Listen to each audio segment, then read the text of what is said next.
Je pensais juste trouver une vieille épave dans la grange, mais cette 250 YZ de 82 cache bien plus que ça. Salut à tous, je suis dans la grange de mon grand-père que je viens de récupérer.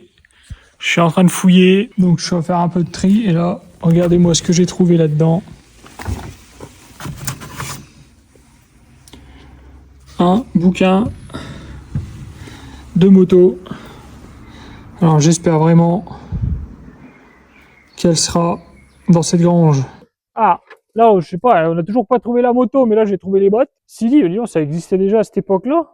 Ah, tiens, on a retrouvé le casque de moto.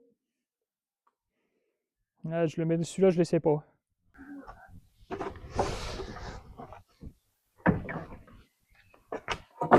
Hop. Oh, viens voir, putain, elle est là.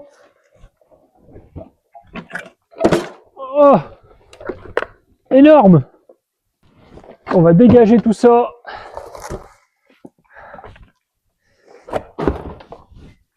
Là, voilà.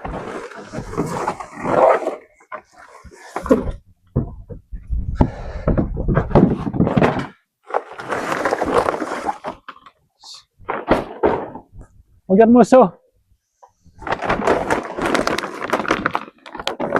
Ça, c'est de la bécane comme on n'en fait plus. Une vieille Yamaha 250. Ça a l'air complète. Bon, je vais essayer de la sortir de là. Bon, ça y est, j'ai réussi à la sortir du fond de la grange.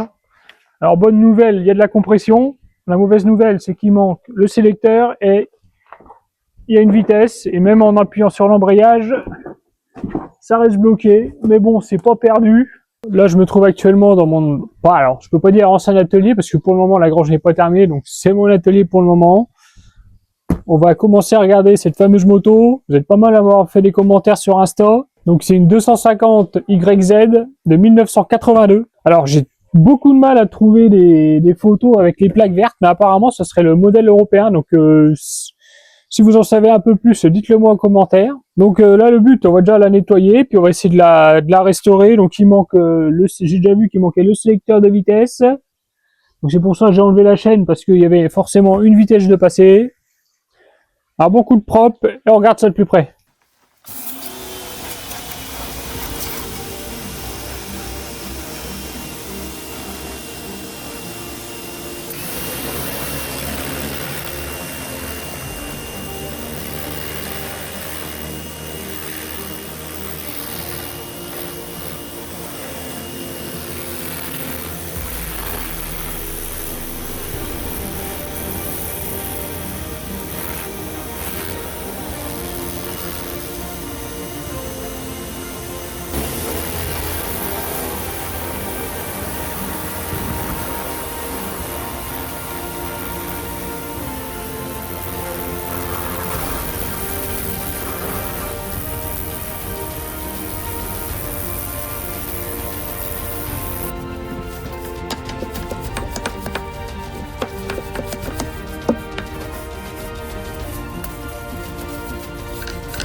Ça y est, la moto, on commence à y voir beaucoup plus clair. Donc je l'ai rentré dans l'atelier. Donc pour ceux qui n'ont jamais vu cet atelier, je vous invite à aller voir la vidéo que je vous mets en haut. Donc on y voit beaucoup plus clair.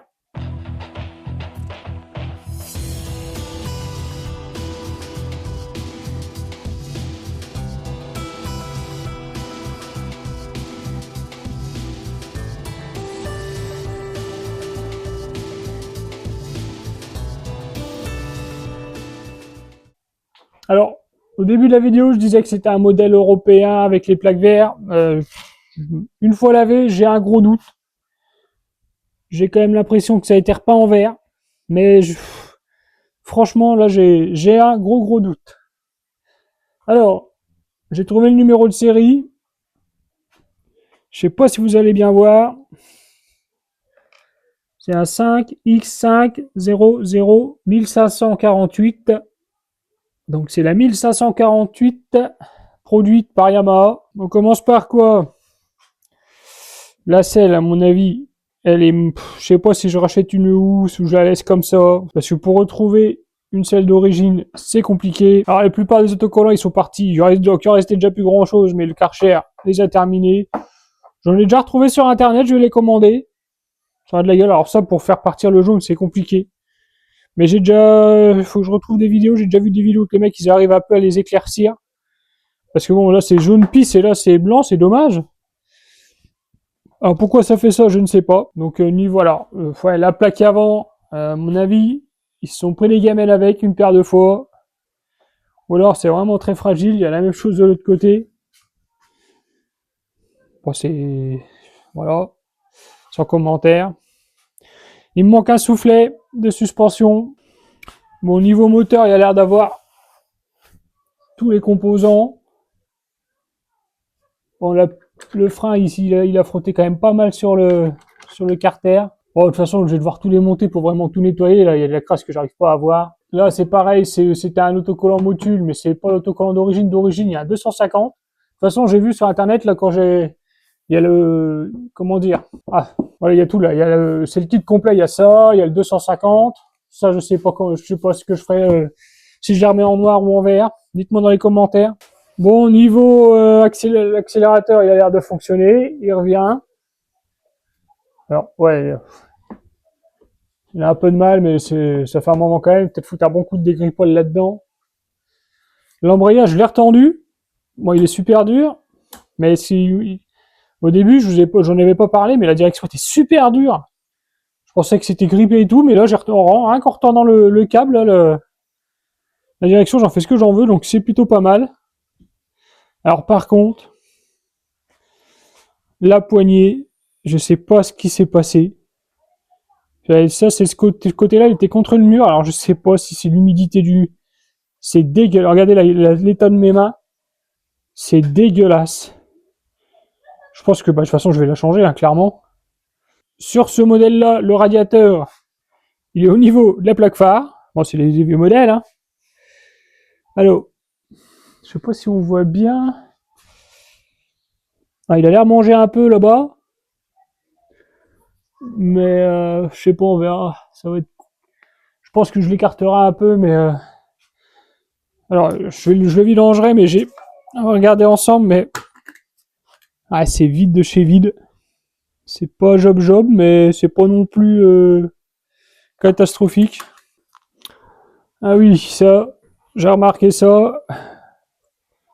Le bouchon, il est mort. Alors, je sais pas si je vais pas chercher encore parce que j'avais pas remarqué en vrai. Et voilà, il est cassé. C'est dommage. Alors, je sais pas si vous voyez bien, mais j'ai vu qu'il y avait il y a l'air d'avoir du fond de mélange là, donc là, va falloir que je vide ça et que je remette du machin propre parce que là, sinon ça va jamais partir. Ça fait des années et des années que ça n'a pas été démarré. Il manque le sélecteur et j'ai pas envie de casser les petites dents avec une clé pour essayer de le remettre au neutre. Donc pareil, j'en ai retrouvé un. On va quand même bien vérifier qu'il y ait de la compression au démarrage. En tout cas, c'est super léger par rapport à certaines bécanes de maintenant. Alors, j'ai juste testé s'il y a de la compression, hein, parce que ça, si tu démarres ça, ouais, ça compresse, pas fort, mais ça compresse en tout cas.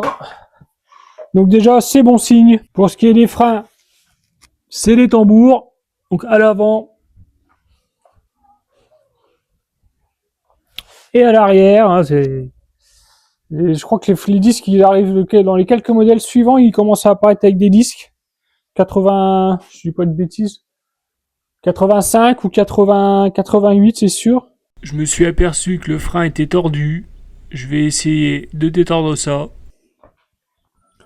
Je vais essayer d'y aller mollo pour pas la casser, parce qu'il y a encore la boule, donc c'est très bien, sinon je serais obligé d'en racheter une autre. J'ai pas spécialement prévu. Peut-être du chauffer. Je vais la démonter, ça sera beaucoup plus simple.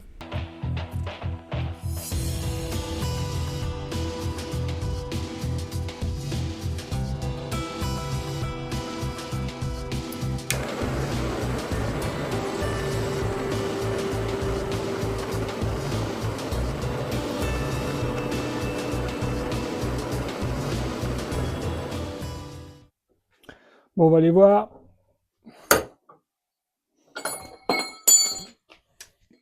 On va prendre ça, c'est encore chaud. Ah, il y a encore du taf. Là, allez. Bon, deuxième essai.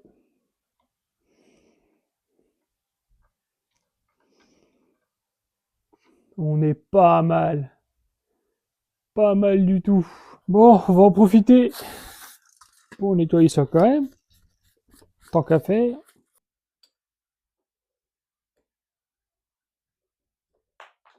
Toc.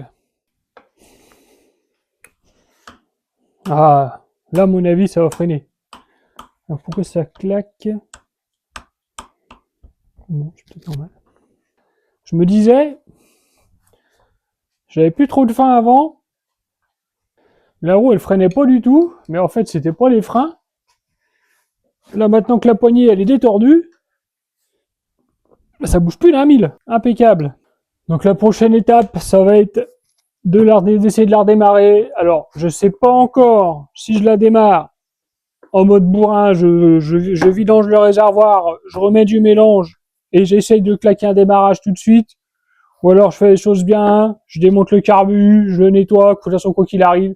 Si ça démarre pas, il faudra que je le fasse. Donc je vais réfléchir à ça. Si t'as aimé la vidéo, n'hésite pas à t'abonner pour voir la suite. Un petit pouce en l'air, ça fait toujours plaisir. Allez, à bientôt.